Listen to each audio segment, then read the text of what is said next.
Welcome to the Last in Line podcast, where we discuss faith, hope, and truth in the lives of amazing servant leaders. You are in the right place if you crave purpose and if you hunger for a life of significance. This podcast applies biblical truth to our daily lives, and we pray that you walk away encouraged and inspired. This is the Last in Line podcast. Hey, I am honored to bring to you one of the more well-known self-defense instructors in the world. He is a Krav Maga Federation certified self-defense course instructor. His name is Marcus Torgerson, and Marcus is very heavily involved in the protection and defense of women and children, being that he was a victim of child abuse, sexual abuse as a kid. And so he definitely views our role as men to stand in the gap for those who cannot defend themselves, but also empowering those who might appear weaker to be able to handle themselves and defend themselves. So that's why he creates these courses of self-defense, violent encounters. He creates and simulates those so women and children can be better prepared. Marcus and I talk about his life of not only abuse and world travel. He's been trained in several different countries. He has started his own company, and most recently, Marcus has given his life to Christ. And he talks about some of the ways he used to live and some of the things that he's learned as a Christian and the way that it's been transformational in the way he does business and interacts with people, conducts relationships. And you guys know the drill, right? I mean, a life surrendered to Christ, following him, changes us from the inside out. And Marcus, you can see it in his eyes. You can see the way he has this new joy about him, but also maintains a masculine toughness and strength that is used and channeled in the right areas to help and protect and defend women and children. So I'm excited about bringing Marcus. You guys know that I don't know a whole lot about the whole self-defense world, but it's something that I'm very interested in, very intrigued by, and it's certainly highly admired and respected by yours truly, having those guys equip and enable us to be powerful defenders. So help me welcome Marcus Torgerson to Last in Line podcast. Marcus Torgerson, welcome to Last in Line podcast, sir. Thank you for the opportunity. It's great to be here. Man, your reputation precedes you in a good way. We know some similar people, some mutual acquaintances, and I was introduced to you by Mike, who is with the Apogee program in North Carolina, and I'm sure you know who Matt Boudreau is, and all these. Yes. It's kind of all an intertwined, cool little circle of people that are just good human beings doing a lot of good stuff, man. And I feel blessed to be even on the fringe of some of those circles. So I'm glad you could make it, man. I'm glad you're here. We live in Texas. Both of us just found that out. You're a new citizen. There is. You're a new citizen to the Republic of Texas and to this country of the United States, being Canadian. Man, give the listeners, I don't know, give the listeners something maybe before we dive in. What in your mind is something you want people to take away from this conversation? I think one of the most important things is to love people where they're at, not where you want them to be. You know, when you're showing grace and forgiveness, first of all, we need to show it to ourselves, right? It's difficult for us to forgive ourselves, especially since we know what we've done in the past. But if we can start to allow our forgiveness to take place, since we've been forgiven by our Father, if we can internally forgive ourselves a little bit and show grace to others who are going through tough times, I think that there's like this fantastic ongoing cycle that happens. I start to show forgiveness. I can forgive myself a little bit. I can open up to the forgiveness my Father has already given me. I think we'd have a different planet if we did that. That's right.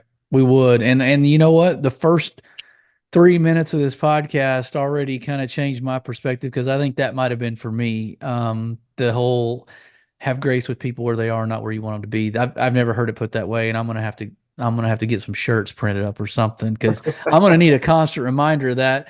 Uh, not good enough that the Bible's a constant reminder of that, right? But I need to be told that. But okay, so I'm kind of torn which way I want to go right here, because sometimes I go a certain way with everybody and you're going to get the same treatment, but I don't know if I want to dive into your background first. I think I might do that. Let's give the idea where you came, because the mountain you climbed to get where you are is a little different than most, maybe even a little steeper than most. Your childhood, man, you spoke about it on social media, so it's not like I'm revealing Yeah. a super secret here, but Oh, go no. into some of that as comfortable as you want to be, but kind of talk to us about some of the darkness, and then how that maybe shaped the journey for you for the first several years of your life.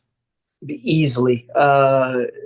So the one thing that your listeners, there's going to be people listening, and it's not about us having a comparison of what we've been through. The commonality is that, and I'll get into this in a second, the commonality is that God's been able to use our brokenness and turn our mess into a message. And so with that at the forefront, I'm a botched abortion. My mom didn't want me.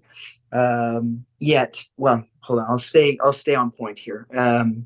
There's some great revelation that God has opened up to me in the last couple of years, but I digress. My mom didn't want me.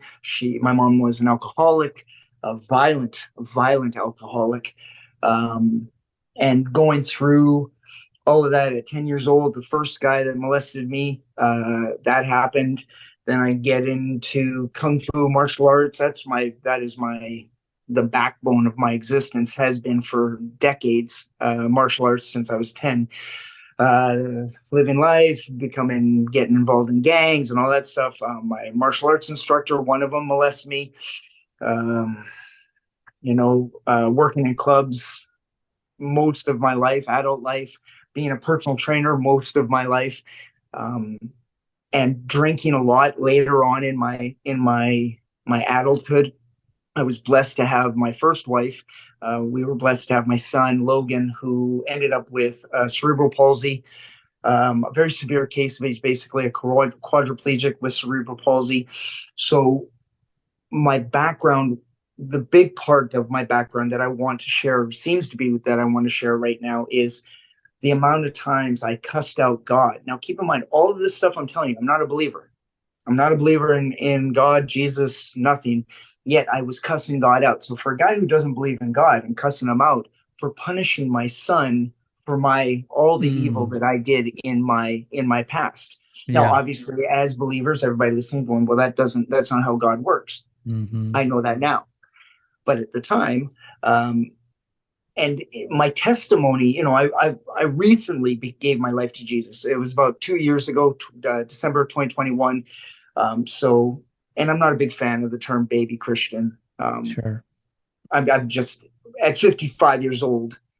There's a reason. I believe that there was a reason that my walk with Jesus started when it has now, because my entire testimony is a testimony of Jesus being with me even when I didn't believe. So can you imagine how it feels? You cuss out God. You cuss him. Oh my Lord, the things I said. I'm so thankful he is grace and mercy. And even with all that, he was like, nope, you're still my son.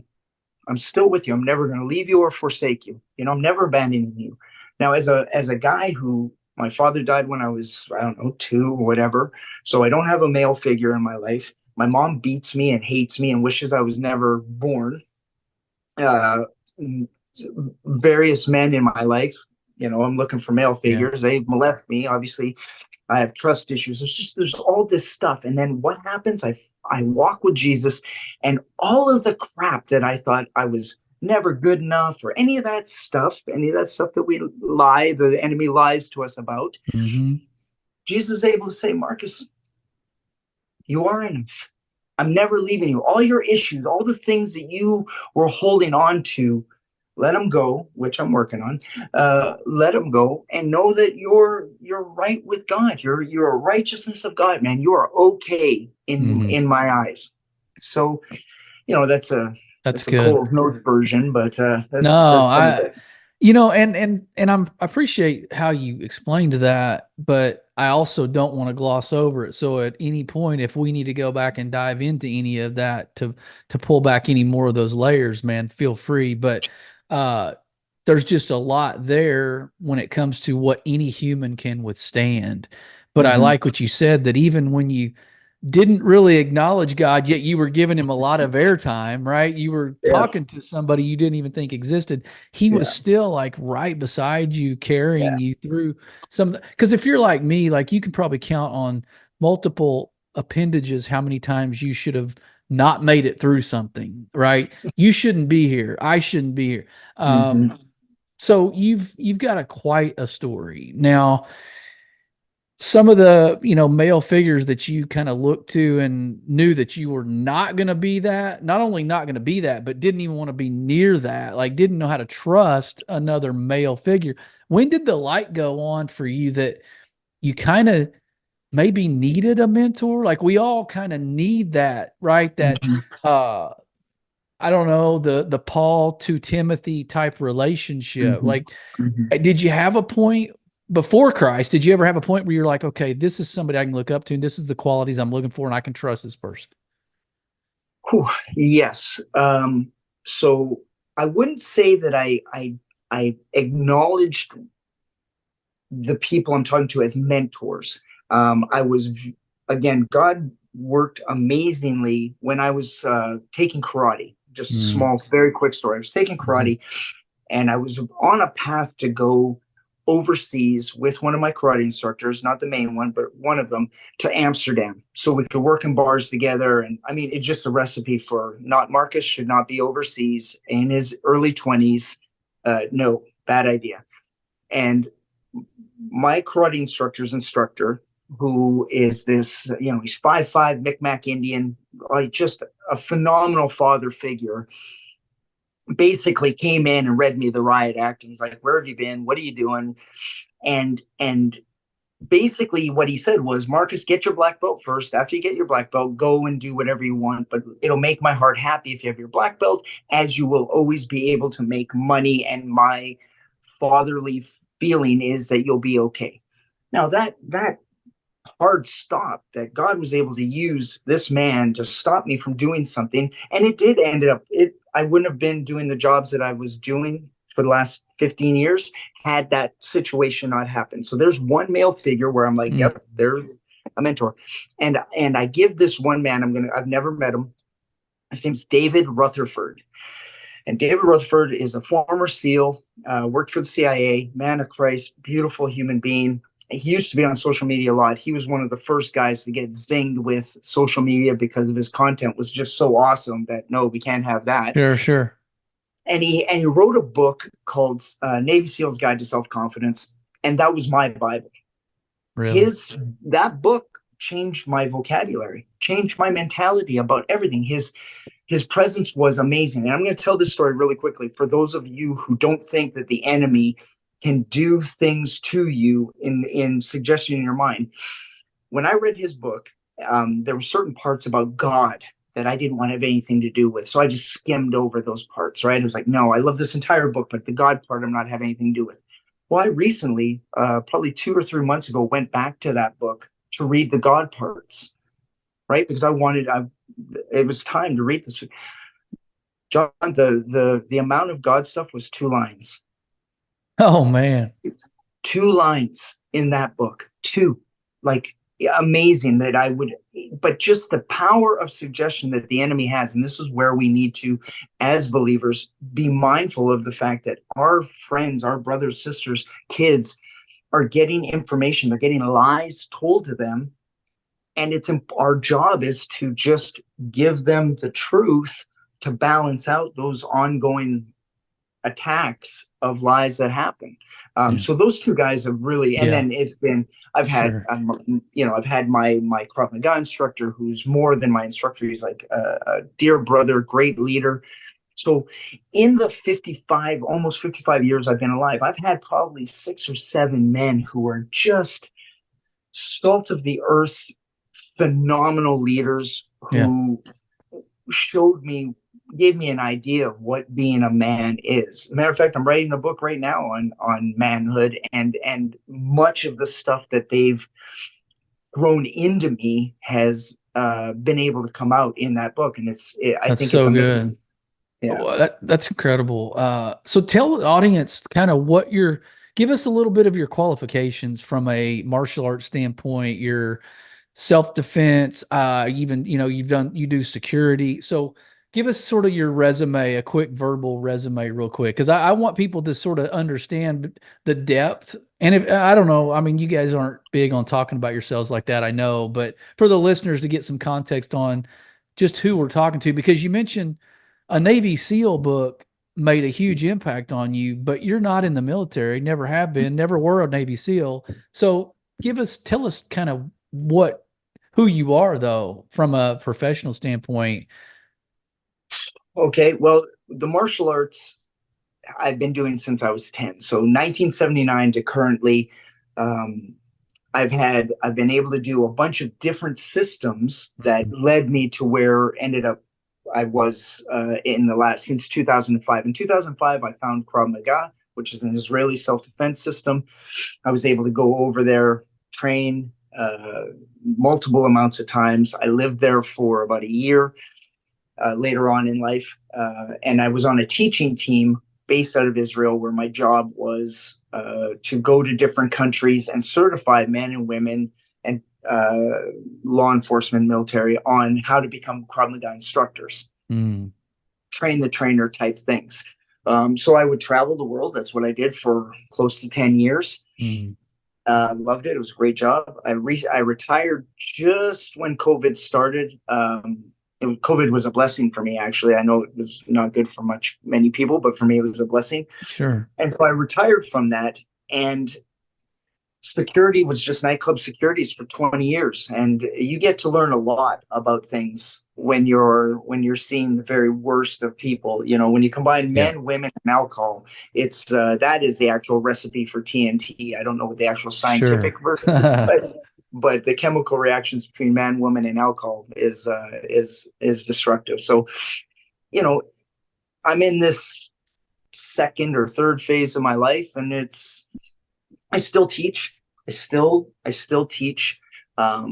My workshops are kind of like the idiot's guide to self-defense. I basically give everyone the tools needed to create opportunities for escape, but they're really just supposed to be a feeding system. I want you to go see how easy it is, and then go to ongoing training for yourself, whether it's hand-to-hand, firearms, blade, whatever, so that you're constantly a nightmare for bad guys. That's slogan of mine that I slide in there as often as I can. That's awesome. No, because we are most of us idiots when it comes to that, like knowing tactically and mechanically how to protect ourselves and defend ourselves. And I want to get into some more of that, because I've got 4 kids, and man, I would love to be able to teach them some things, or get them to people who can, because it's not going to be me that teaches them. But so let me go into this fun little deal. And I don't know if you've ever spent any time in the slammer, but this is just a metaphor is all. It's called a life sentence. So you're not on trial here, but you're going to finish the sentence for me. Okay. This is about your life. This is your perspective. I'm going to give you a sentence that I create, and you're just going to finish it. And then you can elaborate. You can go into kind of context around it if you want. All right. Okay. This is pretty much a softball here, so I'll lob this up to you. Christian men should be more blank. Forgiving. Christian men should be far more forgiving. That's true. I mean, I agree, but I got to tell you, I didn't think you were going to say that. When I made that question, I thought you were going to say dangerous. I thought you were going to say Christian men should be more dangerous. Because let's be honest, I don't know if you know John Lovell with Warrior Poet Society. Yeah.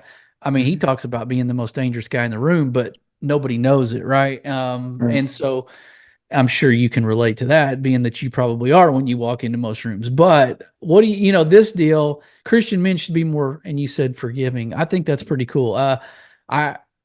Again, you're preaching. This is for me. I'm benefiting from your wisdom here, and I can tell you've been sent to tell me what I need to work on.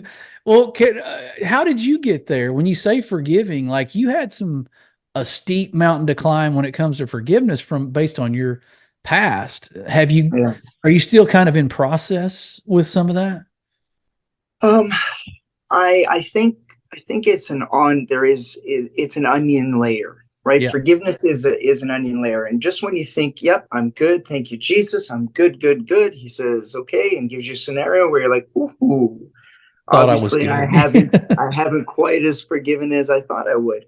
And the only reason I bring that up, yes, I believe that Christian men should be bold in their faith, should be bold in their standing up against evil. Okay. But remember this, that the enemy is loud, right? Jesus speaks softly. And when there's so much noise there that when we walk in and we're beating our chest saying, I'm with Jesus, now we're competing with the enemy. Well, we've already won, right? It's a fixed fight. But people who are either not believers or have fallen, not even away, they've just fallen, they've lost their way for a bit. When you can walk up and grab somebody by the hands or by the face and say, Jesus still loves you. Even though you've done A, B, and C, you're still loved.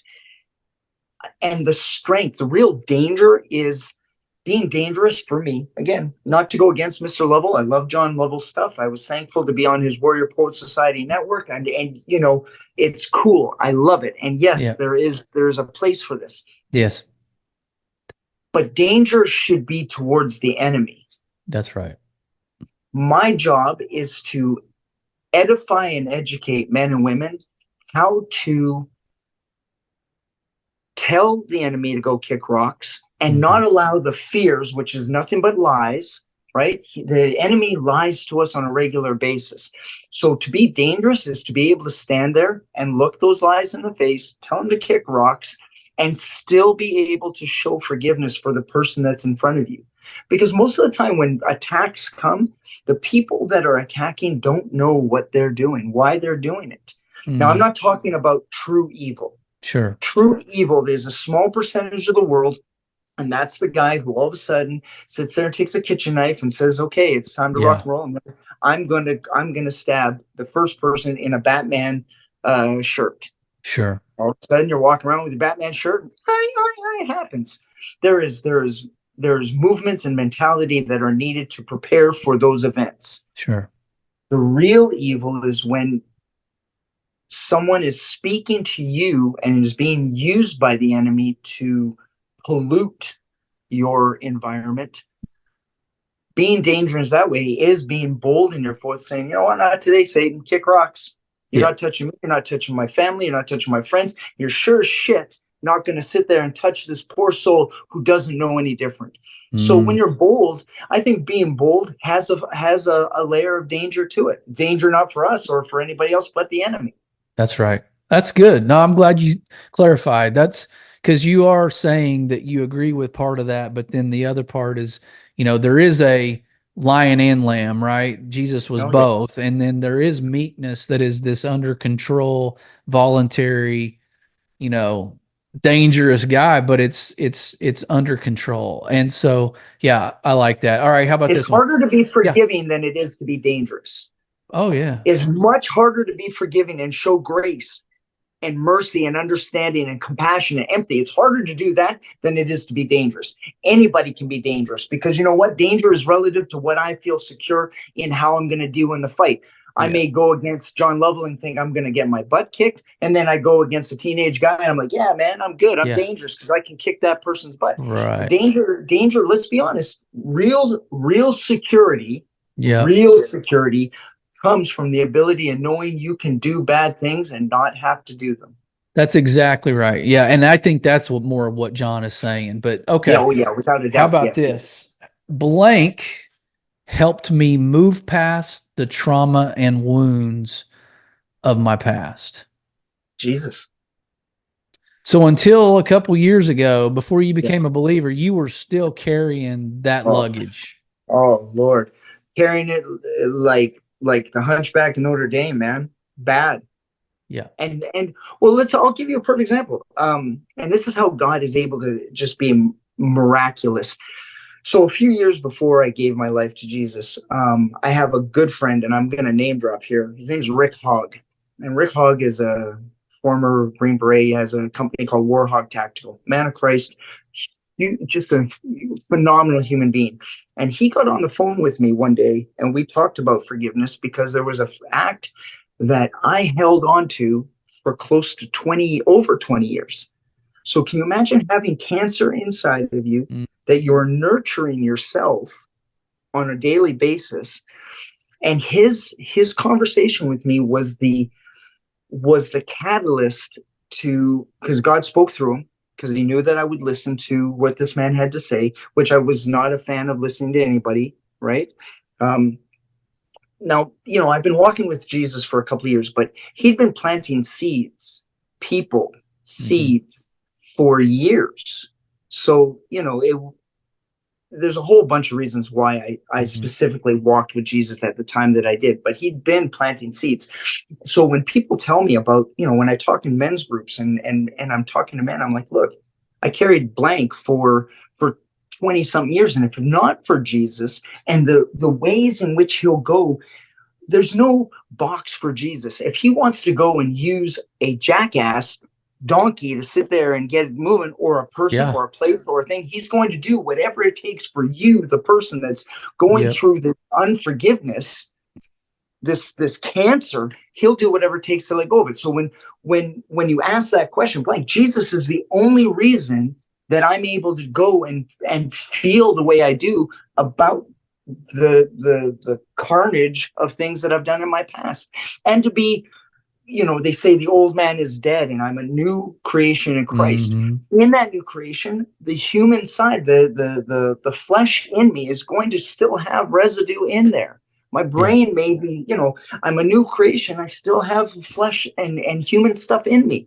And that's where I need to sit there and show myself grace, because if I don't, then I'm going to constantly be thinking about all the bad things that I've done and hurt the people I've hurt.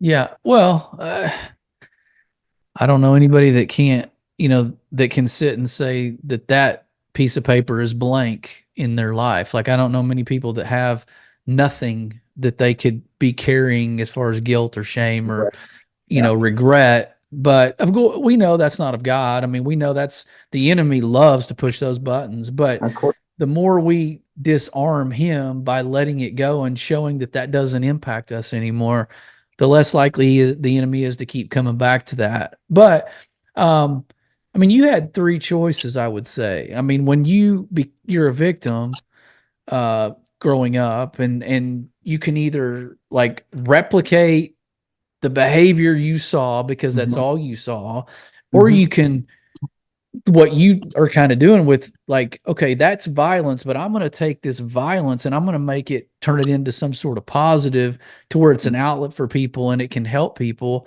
or you can just run away from it and never be anywhere near any remote type of violence ever because it's just too hard. And you chose the middle, which is what I think is awesome, because your upbringing, being that's all you kind of had an excuse, right? But you say that you weren't just a victim, like you kind of did some things you aren't proud of. Now, a lot of people have a problem with Christians and then physical violence. I don't. I'll qualify 99% of my audience does not. So let's just qualify that. But randomly, somebody from this listening to this sends it to somebody they know, right? That maybe is like, oh, you can't be a Christian and teach self-defense and teach people how to hurt people and punch people. And just let's humor those people and give them your take on that perspective, because I know the answer, but I want you to, in case this gets into a different hands. Well, and so I'm going to say this. If you're a believer listening to this and you in your belief system believe that Christians should not fight back, should turn the other cheek, all of those things, that's great. Awesome. Remember, that's your belief. If your child, if your wife, your husband, whoever chooses to talk to God and has said, God, I feel like I need to have better skills at defending myself and protecting my family. Help me with this, and goes and learns some kind of thing, whatever that is, whether it's firearms, it doesn't matter what, like the box that you want to use for self-defense, just leave it as a box. But if you as a Christian come up to me or anybody and say, I don't believe that that's what God's plan is, that is your opinion. Yeah. You can go, and again, if you're a theologian and you've got all this proof and cool, good for you. However, you're not going to influence me when I am led by the Spirit to sit there and educate and empower men and women to be able to sit there and defend themselves. And I'm going to say this right now, the stuff that I teach or John teaches or anybody else is teaching has only one purpose. And it's not the physical dealing with violence. It's getting rid of the fear that the enemy has instilled in you to be able to stand up for yourself so you do not have to fight. The fear, the lie is, I shouldn't do this because I'm Christian. The fear, the lie is that I'm only going to get hurt if I fight back. And it's all effing garbage, man. It's all a lie. So whether you believe or not even believe, whether you agree with me or not is not the point. Because if you don't agree, bless you, man, go do your thing. But if you do agree with me, then go and do what you need to do to edify and empower yourself so that you can give the single finger salute to fear, which is by de facto is giving it the single finger salute to the enemy, and he can kick rocks. That's right. That's right. And those people that maybe maybe it's a smaller group of people today than it was 5 years ago or 10 years ago. But, those people keep throwing the turn the other cheek scripture at you. And, Jesus rebuked Peter when he cut the guy's ear. But I'll also go back and show you scriptures in the Old Testament where God was empowering people to go fight in wars, right? And to kill the enemy. Like he was empowering, he was helping, he was charging them with that. So there is something to be said for physically fighting an enemy. Now, we spiritually fight one in prayer every day because that we obviously can't see him. But no, I think it's both and I think you're right. Like there's righteous anger, there's defending the weak and standing in the gap. And yes, physical force is required. So I know none of my audience has a problem with it, trust me, but I just wanted to get your take because I've heard people say, well, it's hard to reconcile. You hear former military guys who have killed countless people in war, but there's a difference in killing and murdering, right? There's a difference in those two things. So, and it says do not murder. It doesn't say do not kill. Right. It's do not murder. That's right. So, and listen, my faith is unwavering. Okay. Yeah. And I have come to the conclusion that if I say something that, God later on is going to sit there and say, hey man, I don't think that's really cool. I'll make amends for it and I'll apologize to whoever I need to apologize to. Yeah. What I will not apologize for is giving men and women and children a different outcome when violence comes into their life. Violence is always going to visit. Right. Always. There's nobody that violence, unless you live in a bubble, you're going to have, and you're then, when violence does happen, you're up a creek without a paddle. Yeah. But when violence visits you, you have a variety of options. And the option that I want to edify and educate people on is to be able to stand up and look that violence in the face, smile because God's got your back, and smile because of the fact that you have you're empowered to fight that fear that is coming towards you. Because violence, if violence, you don't like the word violence, just put fear on it instead, because it's the exact same thing. You have something that can fight back and create opportunities to escape for you and your family. It's that simple. And if you have a problem with the fact that you don't think that you should fight back, then that is you that will have to deal with that. And that's between you and God. It's not my job. That's right. It's not my business. Yeah. No, I'm glad. I'm glad the world needs more people like you that are equipping and empowering and encourage, just getting people trained. Okay. I kind of got off track there. That's my fault. But how about this last one on this life sentence? The hardest part of being a new Christian is, and I know you don't really like the whole new thing, but relatively recently giving your life to Christ, right? So what's the hardest part of that early part of that journey? Trusting God. Because when in the beginning, everything's new and you're like, woohoo, excellent. But we still think we can do stuff on our own. Right? Like you show me anybody who just got dunked or just gave their prayer, and then they're like, okay, I'm giving my life to Jesus. Well, you're giving your life to Jesus, and now you don't know what to do, because who's educating you on how to be a Christian? You got a pastor, you got a preacher, great. You got the Bible, great. If you spent X amount of years doing stuff on your own, you're going to fall back on that I can do it on my own bit for a long time. Sure. And it's going to take a certain time. There'll be a certain time where you finally sit there and say, you know what? James 4:7, man, therefore I submit to God, period. Resist the devil and he shall flee from you. That's going to take a little bit of time to fully, not just do, but to fully understand. And to understand it, you have to trust it. And to have trust, you have to have faith. And to have faith means that you are going to give everything to God. And I know Christians who've been Christians for 50 years who don't understand what those words are.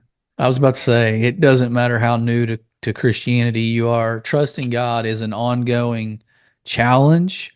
It's an ongoing learning curve. I mean, there's not a destination. I mean, I think you just get better at it, because then you start to realize, okay, I tried it this way last time and it didn't work so well, so let me try a different way. And then you do that enough times and you're like, okay, you know what? I know the situation presents itself. I know how I would have reacted in the past. I'm going to try something new. And then you're like, okay, it doesn't mean that we sit on our hands and we just close our eyes and grit our teeth and just hope that there's a lightning bolt at the right time. Like, we still have to do the work. Like, we still have to seek God for wisdom and to go make choices and behavior and that activates our faith, right? We still have to, because it says faith without works is dead. Now, but it is one of those where you're like, okay, I've done the things that I know to do with my hands and feet. Now it's just trust the results to him, right? The outcome. Yeah. Well, and the word faith, trust, and hope are all the same word.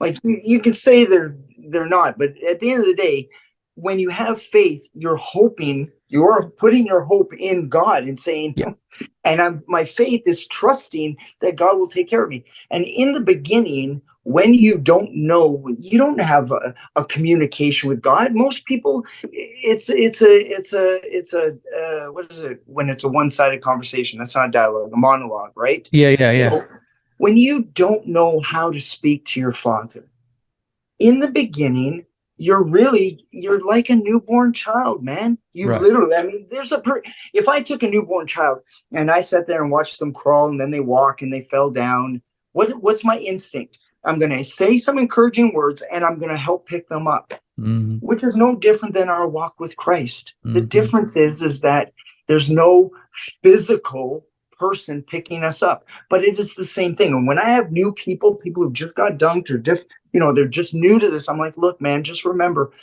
you're like a child that just came out and is starting to walk and crawl.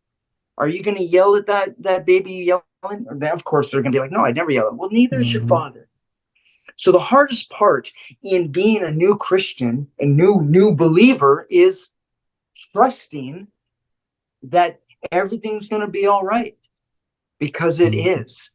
And trusting the fact that, if I've said anything, one thing I want somebody, especially who's new, is to know, Lord, your will only. Now, those are nice words to say. Yeah. Because sometimes his will says take a right, and you're like, no, I think left's better. Yeah. And the cool part is knowing that he's still like, okay, I'm going to use that left turn. It's going to take you a little longer to get to where I wanted you to go. And you're going to have a whole bunch of trials, tribulations, and revelations that are going to happen that I didn't really think you were going to go through. Well, he knew already that we were going to turn left, even though he said right. That's right. That's the ironic part of all of this is whether you turn correctly or incorrectly, you're going to get lessons from it. And those lessons are to serve. I'm going to finish this in a second. My lessons, one way or the other, to serve my fellow human being. That's my job and your job and any other job of believers. We're just serve. And we serve in a variety of capacity, and we can only serve from the experience we've had in life, whether it's before Christ, after Christ. They're all lessons to be learned to serve your fellow human being, believer or no believer. And this is where I might differ from some of your audience. If I'm in front of somebody who's not a believer, I'm going to serve them the exact same way I'm going to serve somebody who is a believer. Sure. Yeah. Well, that's not common. That's definitely not something that I've seen in abundance with my fellow Christians. Well, you've heard of the bracelets, the WWJDs, right? I mean, we saw Jesus interact with those people and try to treat them with respect and grace, and the tax collectors, the murder, whoever, the prostitutes, like he treated them the same as he did. Sometimes he was harder on his disciples, right? And because he expected more. But I will say too, on the whole self-defense, I'm an 80s kid and you are too, but you've probably been told you look a little like the Cobra Kai sensei. Am I right? I mean, just a little I've bit. I've never. Okay. This is the first time, and that's. Is that right? That. Okay. Yeah, okay. No, he's good. Like that guy. All right. Well, so we got to this point of you had this childhood the way it was, and then growing up, you you were just out experimenting with life, but you were at the same time learning more martial arts and becoming proficient to where you could be used in security capacity. When did you know, speaking of serving, when did you know that it was time to transfer some of those skills and that knowledge to people like us who have zero skills? And like, when did that kind of light go on that, man, I think having this ability is meant for something more? Well, during COVID, and this is just before I'd given my life to Christ, I was in constant dialogue with God, even though I didn't know I was talking to God. And I was like, you know what? I don't feel like I'm supposed to go and travel the world anymore. I don't feel like I'm supposed to certify people as instructors. I just don't feel like that's what I'm supposed to do. I don't know what I'm supposed to do. I just know that I'm not supposed to do that. And, not long after that, it was, it's not hard to figure out that there's men and women who think that it's so difficult to defend themselves, just like they think it's so hard to be a Christian. It's not hard. It's not hard. It's the parallels are simply this: find what works for you. Continue to work at what works for you, because what works for you, my friend, may not work for the person that's watching this video right now. I may teach you the same movements, because at the end of the day, responding to violence is the same. Okay, responding. But if I teach, how old's your oldest child? 25. Oldest. Okay. 25. So what's your youngest? So I go to 15 is my daughter, 17 son. Okay. Yeah. Perfect. 15. So if I said to you, okay, John, you're going to do this, this, and this. Okay. And then I go to your daughter and I go, you're going to do this, this, and this. To somebody looking, they think it's the same movements. What I need to do is to show you that you can do this, this, and this at your stage of life right now, which is different than your daughter's stage of life. The fears and anxieties and worries that she has are different than yours. You still have them. She still has them. The context is different. What matters is that you can do these movements without any stress whatsoever. Here you go. This is what I want you to do. Yeah. And I just sit there and I'm just opening the door to possibility, opening the door to hope. Right? I'm opening the door to show you that the fear that you have inside about violence is a lie. Here's the truth of it as it applies to you at this very moment, subject to change.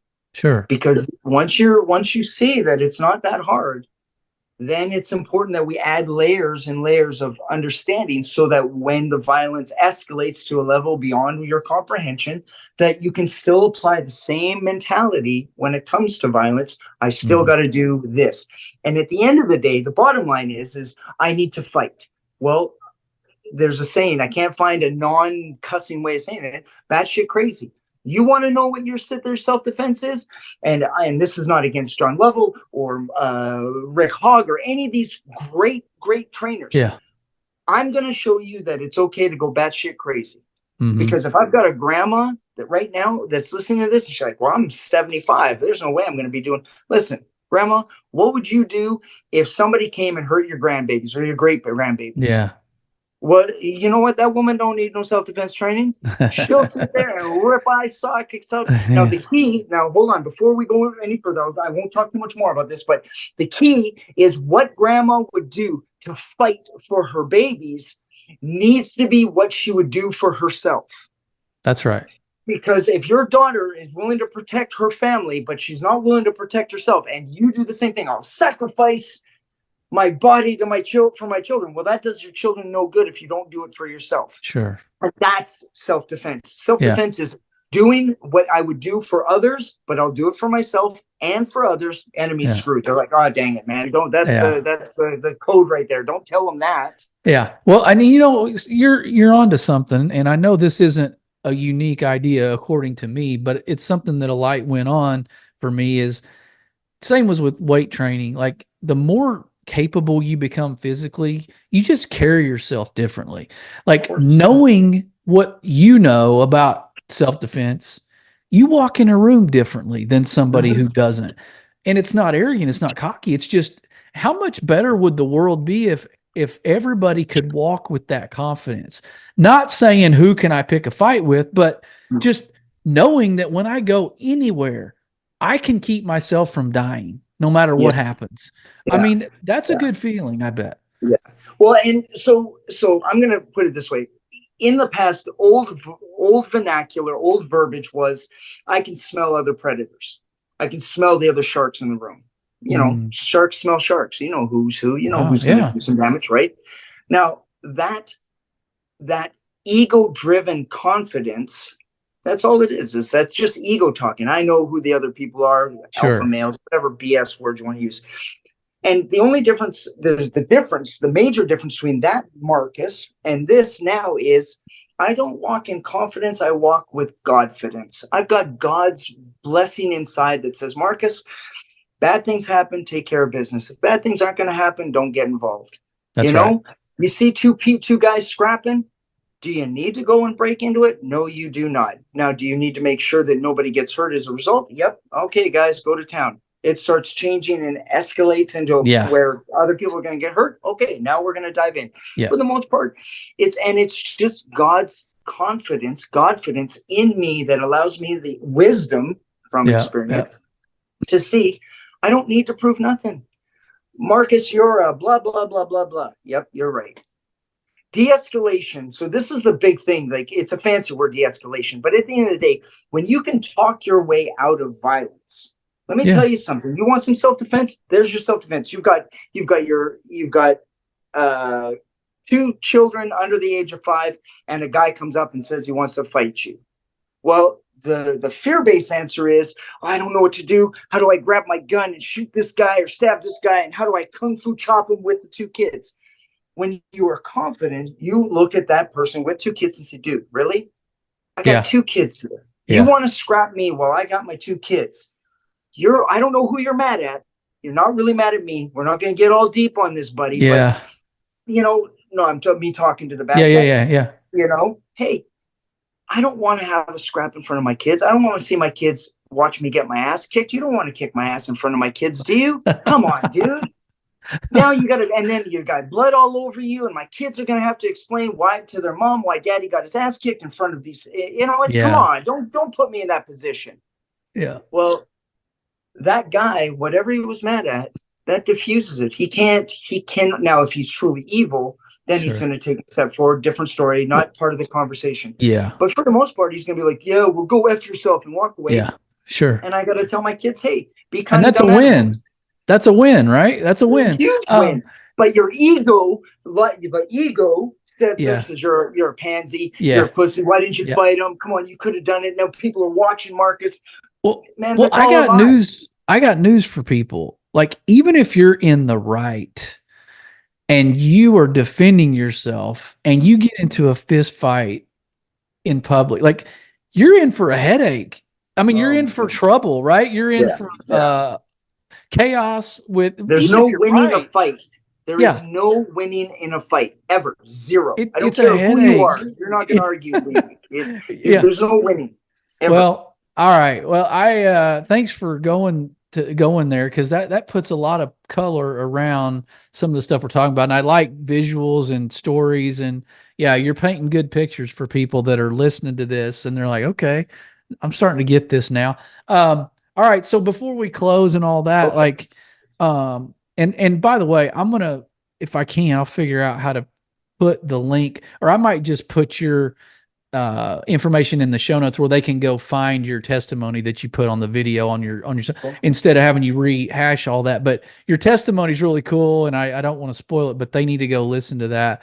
And man, you're doing positive work now, coming from every reason not to be doing positive work. You've been given every excuse in the book to go a different route in life, and you chose the one you're on. Mm-hmm. Now, what kind of I know we talked offline about how you might be coming to Houston in the future to do some work. So what kind of work are you doing? What can people reach out to you for if they need you, like to hire you or that kind of thing? What kind of work are you doing? Well, I still do workshops, personal protection workshops where you get, tools that will help deal with violence. So I'm always available for that. No problem.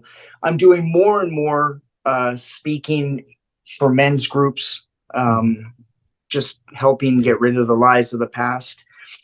I have spoken at a few churches, and I'm just going to say this. Some people in church think I'm not Christian enough, and there's some churches that think I'm too Christian. I'm an acquired taste. I believe that what I have to say is applied for everybody. Yeah. And that being said,